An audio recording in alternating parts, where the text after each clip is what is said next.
Welcome to the Bozeman Beat, the City of Bozeman's new podcast. I'm Mayor Joey Morrison, and I'll be your host for the first 2 seasons of this podcast. We're defining seasons as calendar years and aim to do an episode each month on an interesting and important issue within our community. We'll be interviewing people across the community in these podcasts, but for the first few, we'll start with some folks tied closely to city work. I have with me today former Mayor Terry Cunningham, and we'll have a bit of an informal conversation about why the city started this podcast and some of our thoughts as mayors of this great place we call home. Welcome.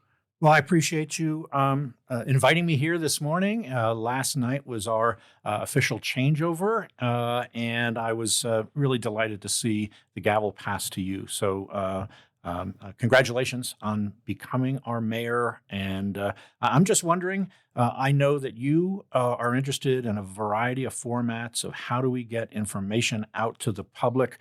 This podcast sounds like a great idea. I was just interested in, why a podcast and what you hope to achieve through this method of communication. Yeah, it's been really an ongoing conversation of how do we want to explore new ways, a variety of ways of allowing folks to engage with City Hall, to hear from the commission, to hear from what's happening within City Hall operations. And podcasts are really popular. They're clearly a way that folks listen to the news, listen to their, whatever their desired interest is while they're on their way to work or whatever. And knowing that there are a lot of folks in this community who can't show up to a city commission meeting to hear what's going on. Maybe we offer them an opportunity to hear what's going on within the city on their way to work or over their lunch. I think the other piece of it is that in order to, I think, be effective in doing this job, one of the pieces is being as approachable as we can be and providing a variety of ways for folks to engage and access what's happening over here, I believe is one of those tenets of approachability. And it's not always easy to find the mayor of a town or anybody in elected office as approachable. And so I think as many ways as we can try to break those barriers down will pay us off. Yeah, and I think the one of the things that I appreciate as a podcast listener is sort of a deep dive into a subject too. Is it's so difficult, to do anything within the confines of a normal meeting in a very quick presentation or even public comments and things like that. That doing this deep dive on subject by subject is going to be really, hopefully, eye-opening for folks as well. Yeah, I think that's some of the hope, some of the ambitions of trying this out is there are these conversations that are they're not going to happen in a deep dive from the dais during the meeting, but they need a deep dive. They need a longer conversation about the balance between sprawl and height is another one that we're going to be having come out soon. So those types of pieces that, not necessarily everybody, one, is tuning in, as I've said, to city commission meetings. And also, it's not necessarily what we're going to opine on in our findings on a zone map amendment or things like that. We're having you on as the outgoing mayor. What are just some of your reflections during your time? What are things that you still think about, moments that maybe felt significant or watershed moments during your time in this office? Yeah. Well, first of all, it has been the absolute privilege of a lifetime to be able to serve as the mayor of the city that I love, and the trust, the support that I've received from everyone that shows up, that participates, members of my family and friends. It's just been, as I mentioned, the privilege of a lifetime. So I'm stepping away from that now. This is my first day not being mayor and not being on the commission for the last 8 years, and it's been an honor. You do feel that sort of weight of responsibility on your shoulders, which you've experienced as deputy mayor, in the last 2 years. There's something of a great responsibility in the title. Our form of government is, a city manager form of government rather than the quote unquote strong mayor, but people look to the mayor. That's the person they call. Generally, it's an issue with, is it traffic? Is it law enforcement? Is it snow plowing? Those type of things. You receive those phone calls, and you're the public face of the organization. So there's a great deal of responsibility where that comes in. Yeah, I think it was probably not even after my first week on the commission that somebody called me about frustrations of getting a ticket for not shoveling their sidewalk. It was probably the same week that I was sworn in, and I just thought, wow, it's both somewhat quaint and sort of romantic that there's still that access to City Hall, that folks just pick up the phone and they can call and get the mayor or get a commissioner, while at the same time balancing that with, and I don't know if this is something that you resonate with, I was struck with so much stress and anxiety and at times nightmares about catastrophes happening that were my responsibility, that were my fault, feeling the weight and the pressure of the responsibility of this office. And I don't know if that's still something that you're feeling, or that you felt that throughout your tenure, and how you're imagining that yoke will be released as you move into private life. And any elected official will tell you that you don't get to define what happens during your term. It is what happens in the course of events that will define how you respond to them. But the other interesting thing is we are still a relatively small town. You are, whether it's a restaurant or walking down the street, you are often approached by folks that either you know or you don't know with questions, with concerns. But sometimes it's just like, hey, thanks for doing the job that you're doing. And it's really nice to be in a small connected town where you feel like part of the fabric of the community. Yeah, it is part of what I still think makes this job feel so special. Yeah. Is that walking down the street, and sometimes it's someone who's got some criticism, some advice, some change they'd like to see, but there is certainly outnumbered by the number of folks who just say, "Man, your job's really hard. I don't agree with you every time, but I know that it's really tough to do this." Yeah. One of the reflections that I had, you asked about reflections of, I came on board, I saw a few commission meetings, I was familiar with the process, but one of the things that the average person may not realize is the large percentage of our time on the commission dais that we spend on land use decisions, whether that's annexation or zoning, or appeals of site plans, those types of things, growth plans, unified development code, that you need to quickly become immersed in these land use and growth related decisions. That was sort of an eye-opening thing, as agenda after agenda after agenda. That was what was populating those agendas. Yeah, I remembered sitting down. I can't remember who else I sat down with on the commission, but I know I sat down with, at the time, Mayor Andrews, and she said just as much. And I don't think I really believed her to the extent that is so much of the job. Yeah. And it is further what is scrutinized most by the public. It's certainly the piece where the controversies come out. It's where there's the most tension in the room. Yeah. And so the other thing is, I saw something from Wilmot Collins, the mayor of Helena, who said, I thought I could just come in and start doing what I wanted to do. And it was eye-opening for him to realize, you need the cooperation and essentially the approval of the majority of your colleagues on the commission to get anything done. So I'm wondering, looking back on your 2 years so far on the commission, what's on your mind as you start looking towards this very short tenure? I mean, that's the interesting thing about the Bozeman system is you're deputy mayor for 2 years and you're mayor for 2 years. And it goes by, I can tell you, in the blink of an eye. And trying to get things done is a challenge. So I'm wondering, what's on your mind in terms of, as you take on the role of mayor and you try to think about, how do I want my sort of legacy to be defined in the context of the city? It's never about the person; it's always about the city. I'm just wondering what's on your mind as you're looking at the runway for the next 2 years.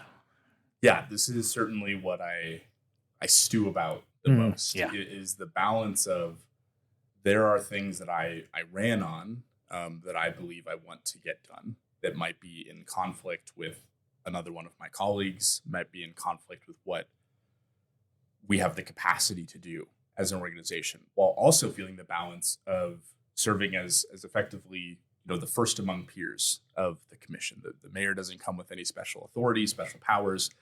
We vote the same way as everybody else does, but still feeling the need to facilitate consensus, facilitate collaboration between my colleagues that don't always, maybe don't have that same agenda, maybe don't have that same goal in mind. One of the ways that I think that's played out for me as we're looking to, just in a few days, start setting the priorities for the next 2 years, is that I'm really thinking about just coming with basically one or two of mine to be laser focused on. I think that played out well, focusing on right to counsel over the last 2 years, and focusing on what I think is really the continuation of some of the legacy of your commission as well as previous commissions, is trying to figure out a way that the city takes a more affirmative stance in getting housing off the ground, looking at things like the Fowler Housing Project and perhaps others in the near future. But as we are, and I think this is probably one of the toughest reflections that I have over the last 2 years, and was one of the swiftest transitions that I had to figure out was coming into this, was who is the public? Who is the community? Do we say, if there's a handful of people that show up to a commission meeting, but there's 60,000 people still at home, who do we govern for? And I think there will be some that, of course, find that even that question agitational and frustrating. But I think that's a tough calculation that anybody in elected office is having to make.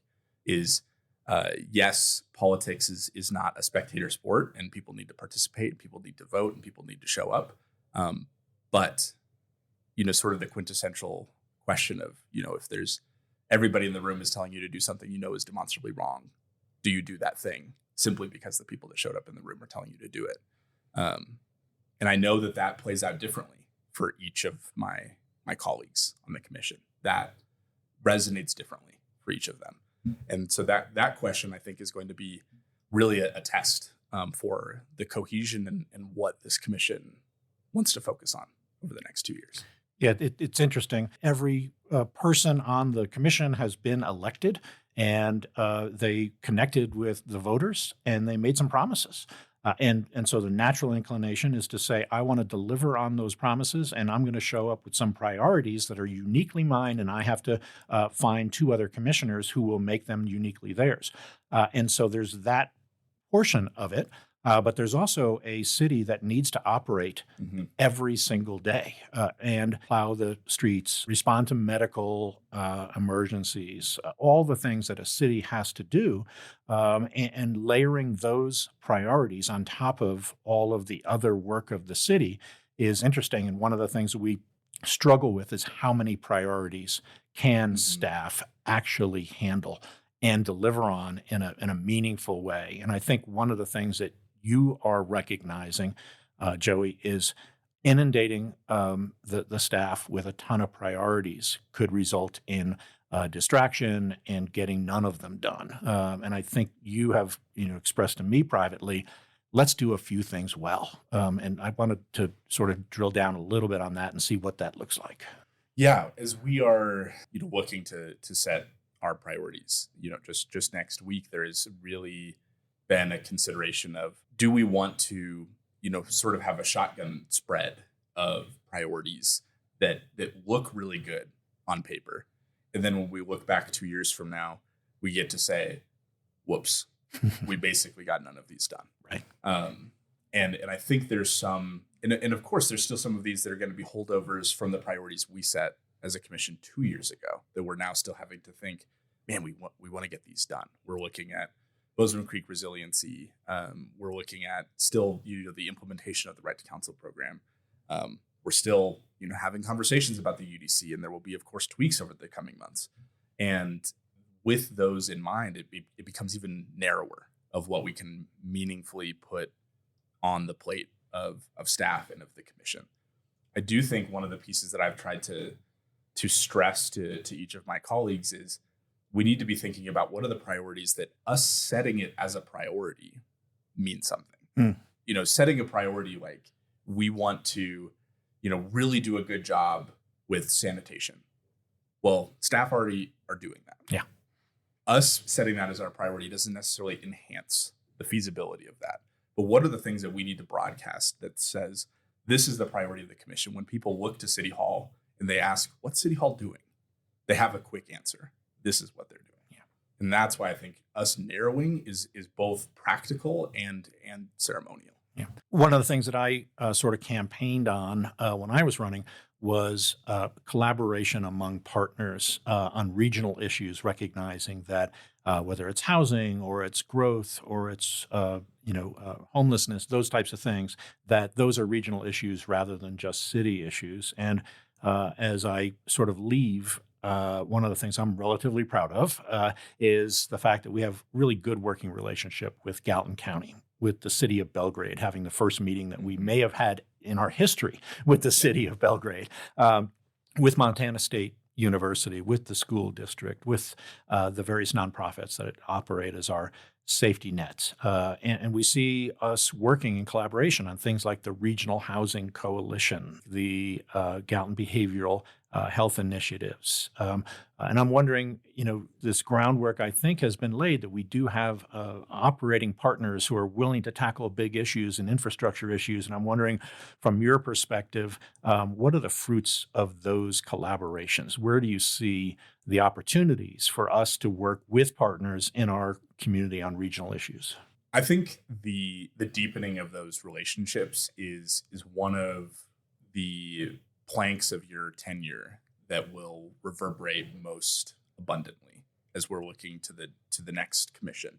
It's certainly one of the things that I think about the most, and one of the things over the last couple of months I've spent a considerable amount of energy of just trying to build relationships with not only jurisdictions within our area, thinking of the school district, the university, city of Belgrade, Gallatin County, but also looking to the other big eight. And congratulating new mayors, because there's a lot of new mayors that are going to be at the helms of large cities throughout Montana. Because so often these relationships start, sort of ceremonial, meeting and breaking bread and having beers or sharing a lunch. And then suddenly there's an opportunity. And now it moves from ceremonial to practical. And we never know what that practical might be until we've started. And I think, one, the relationship that we now have with Belgrade, they seem very excited about. We're very excited about. Our city managers, get lunch regularly. All of these types of things we know set us up.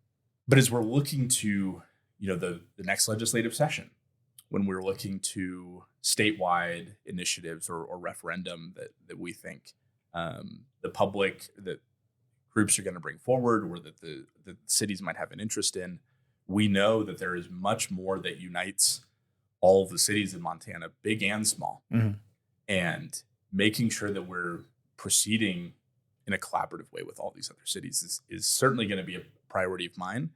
It's hard to necessarily see how that translates into specifically a priority for this commission. But I know, and I believe that's part of the charge of this job. If we're saying, hey, I made these promises to my constituents as a candidate, they elected me to get it done. One of the things that we need to be able to get it done is to build relationships with other cities to get it done. Then I see it as part of that commitment, is making sure that city of Missoula, city of Helena, city of Great Falls, Butte, et cetera, want to come to the table and see something in it for them as we begin this process. And one of my regrets is I had a part-time job while trying to do the mayor job. And it was exactly what you're talking about, that I wish I had the time to spend more time on. It's the coalition building. It's, being part of the League of Cities and Towns, making that really effective, working with the other, the big eight cities in Montana, and going to the legislature and saying, here are our priorities as well. And you have decided that you're going to be a mayor full time, that you're not going to have other things necessarily that are distracting from that. And I'm wondering, has that been the plan sort of all along? Yeah, that's a great question. I think, one, I'm running into a few logistical challenges of that we're now having to navigate. One, I share a car with my partner. It's not always easy to figure out how one of us how I can just leave and go to another city. And still at the same time balancing that with, needing to be financially secure, and this job does not pay very well. Right. But at the end of the day, it does feel so often people ask me, wait, does the mayor get paid a full-time salary? And I say, well, no, but it's a full-time job if you really want to be effective, if you really want to get big and ambitious things done, if you want to challenge institutions or challenge what we've been doing. Unfortunately, it means there's going to be weeks that are 50, 60, 70 hours long. And that's hard to balance with another job. So I think I see the challenge that it poses to me as a person, but also the opportunity that it affords to get these really ambitious projects accomplished. Yeah.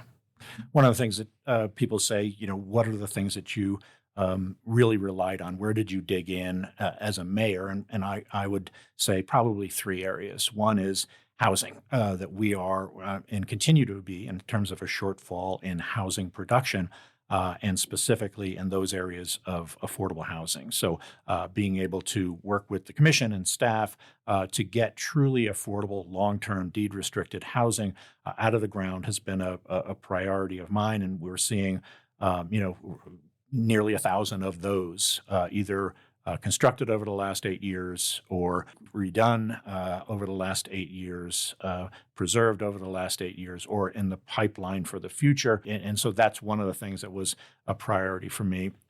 Second was natural resource protection. We were able to do a sensitive lands plan that was the first in Montana, and I understand that other counties and other jurisdictions are looking to do that. We passed wetland regulations that are far-reaching, far in excess of anything that we're required to do from a federal point of view, and again, the first city in Montana to do that. And so natural resource protection has been something I've been drilling down on. And the third is active recreation and transportation. So the fact that we've got, city parks like Story Mill Community Park, like the expansion of Bozeman Park, the expansion of Pete's Hill, the sports complex, the bike fill, which is being planned right now, to have that integration of active recreation, the regional trail loop, which will be a 40-mile trail loop as well. So those are the three areas that I was, trying to put my thumb on the scale, quite frankly, in the community. And I'm wondering, as you're looking at sort of, specific things, where do you see you attempting to put the Joey Morrison implant, if you will, or input into the next couple of years? I think some of those are going to be overlapping. I do think housing is still going to be the top for me. In part, this model of building housing where the city might not be the developer, but in some way the city is facilitating the construction of it in a similar way that we would think of building a school, where the bottom line is not a return on the investment in the form of dollars. The return is the public good that it provides, that there is something that it creates, and that the longevity of it, either with some sort of revolving loan fund that we've heard come up in the community that cities all across the country are starting to look at. But I think that intervention, I think is both a practical one and a cultural one, of saying government has a role in this fight. There's still very much the skepticism of government stepping in and solving these problems, but that same skepticism does not apply to trash pickup and police and fire and things like that. So there is still a trust in those institutions working, and I think it's now time for us to try to prove that government can solve this through housing as well. The other is going to be, second to housing is going to be this conversation about water. We're fortunate that we've already begun the integrated water resource plan update that will guide the next 50 years of water in this community.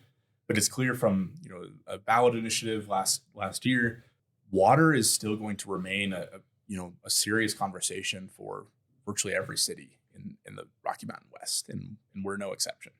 And so trying to figure out what are the constraints, what are the opportunities, what are the things that we need to be having really tough conversations about our water inventory and supply. And then I think probably the last is going to be this conversation, that comes up. We sprinkle it throughout so many of our conversations, but is how do we get around in our community? How do we prioritize transportation?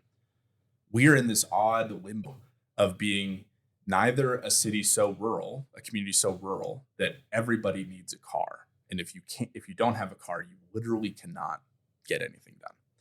But we're also not quite to the size of a city where you can reliably just use a bus exclusively, where you never have to ask for a ride and things like that. So what do we do in this sort of liminal time where we don't necessarily want to say everybody should get rid of their car, because that also is never the goal and never what happens anyway, but provide the opportunity for people to have the right to commute in whatever way that they would choose, whether that be by bike, by foot, or by bus. So what's our stopgap between this rural car-dependent world and a more multimodal transportation world that we're not quite there yet? And I think that comes up so often that it just feels hard to not want to focus a good amount of energy on transportation. Yeah. In terms of words of wisdom, I'm asked sometimes, what words of wisdom would you give to the incoming mayor, Joey Morrison? And my answer is, Joey's got a lot of wisdom that I don't need to impart my wisdom to Joey. I've seen you work in the community. I've seen what you've done in 2 years on the job, and I don't feel like I need or that it would be beneficial for me to tell you what you should be doing or what you should be thinking. I think Bozeman is going to be really well served under your leadership. And I'm really excited about that. One of the things that you touched on a little bit, a former mayor said to me, "Hey, Terry, when you're making decisions, you need to get on a hill and look 25 years into the future, because you are making long-term decisions for this community, and you have to get above sort of the noise and the rabble and things like that. And your job is to look 25 years into the future." And I've often thought it's really lonely on that hill. And maybe that's not how you look at things, because you still have to be grounded in the reality of this city the way it is right now, and not say, I'm going to be making decisions solely for the next generation, but I'm going to be making decisions for the current generation, because they've invested in this city as well. So, looking into the future absolutely is important. But also, you mentioned that I remember one time there was a small issue that came before the commission, and a person said, "Hey, you've received communication from 7 members of the community who all want you to do this one thing. So therefore, the community has spoken as well." So it's this: who shows up? What are they saying? But also, how does that impact 25 years down the road? And that's the balance that was always challenging for me, is bridging what do we need today? How do we honor what we are as a community, but also be cognizant of where we're going to be in the next 25 years? And I'm wondering, how do you sort of look at that dichotomy of people love the city that they're currently living in, but we recognize that given the popularity and all of the things that make Bozeman, that we're going to double in the next 20 years, perhaps, or 25 years. How do you look at those two things? Because I struggled with that concept. Yeah, there is so often. This is one that often strikes me like a personal chord in sometimes the conversations or the public comment, or even just conversations I have out in the community, where folks sort of speak with a surety and an assertiveness about why people moved here, why people stay here, and what it actually means to be a Bozemanite or to be a Montanan. And I'm struck by that as a relatively young, lifelong Montanan that has literally lived no other place, and to then be told, I actually am not from here. I actually don't know what it means to be a Montanan, and I actually hate this place. And that's why I'm making the decisions that I make. And it is challenging to balance the sort of the nuances of, I love this place the way that it is right now, and it is changing, and it will continue to change.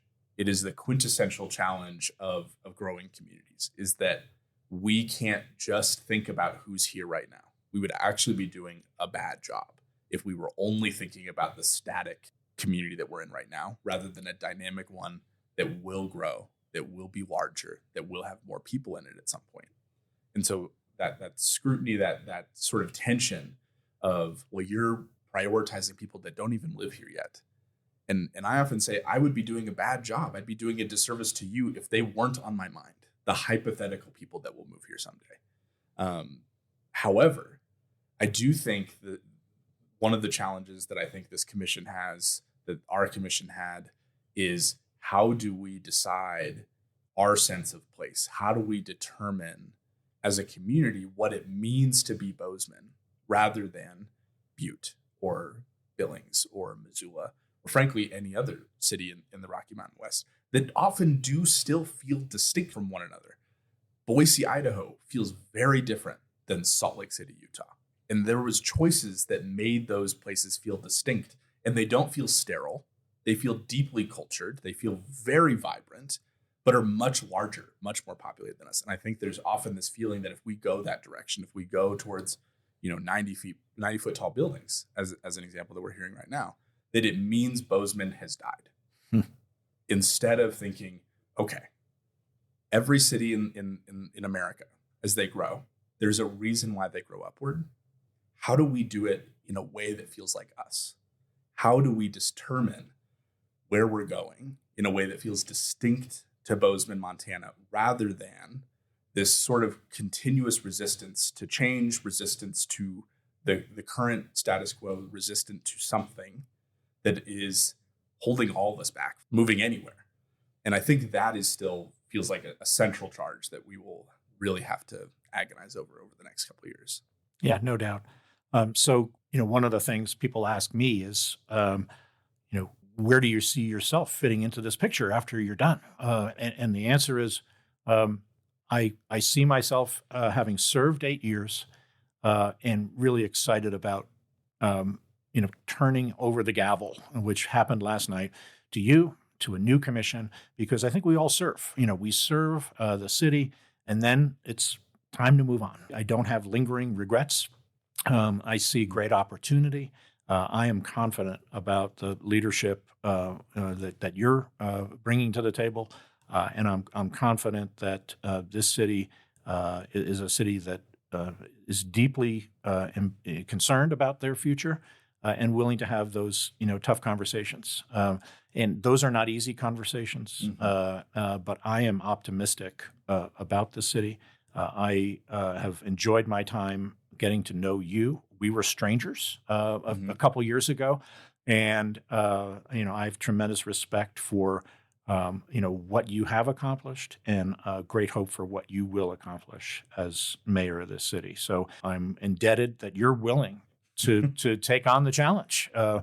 This is not an easy role, but I think Bozeman is going to be well served by someone who is as thoughtful as you are and as invested in every element of this community, from the working person to the banker, to the person who's struggling to try to find a home or to step up to the next level of life.